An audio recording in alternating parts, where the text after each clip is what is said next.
this thing good?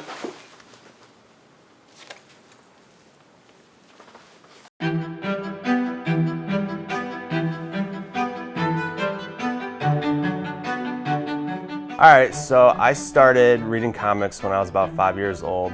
My mom brought home my uncle's old comic book collection, and I just was like, a lot of the stuff's from like the 60s, and I would just like read them up like over and over and over again. Eventually, like I just read them so much that they end up being destroyed, and later to find out that a lot of these comic books were worth hundreds and hundreds of dollars, and that's what kind of like started my whole like, not just comic book reading, but comic book collecting.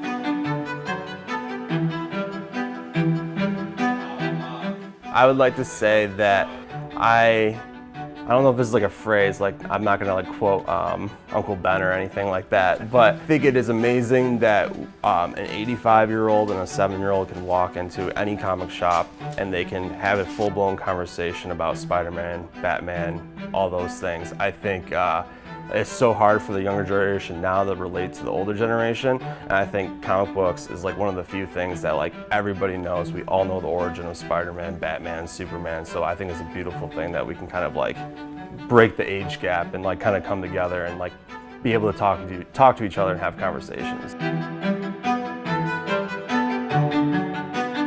I feel like my whole life I was always like trying to like impress my parents or impress like my fiance at the time and like try to do everything and like what they thought was successful.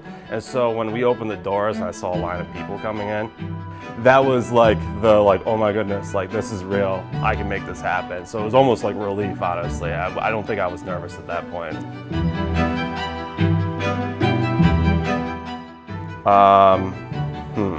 I would like to think that like we're friendly. I want people to feel like they can kind of like talk to me. If you can't tell, I'm in a barbershop chair right now. Like I want this to kind of be like a barbershop kind of vibe where anybody can talk about anything. So yeah, I really want people to just feel comfortable, be able to ask me any type of questions. I feel like at a lot of, not all stores, but a lot of other stores, like people are so timid that there's no interaction in the comic shop, and I think that's not a good thing. I think the comic shop's supposed to bring people together, like-minded people. So I hope people feel comfortable when they walk in the door, and I think we do a good job of that.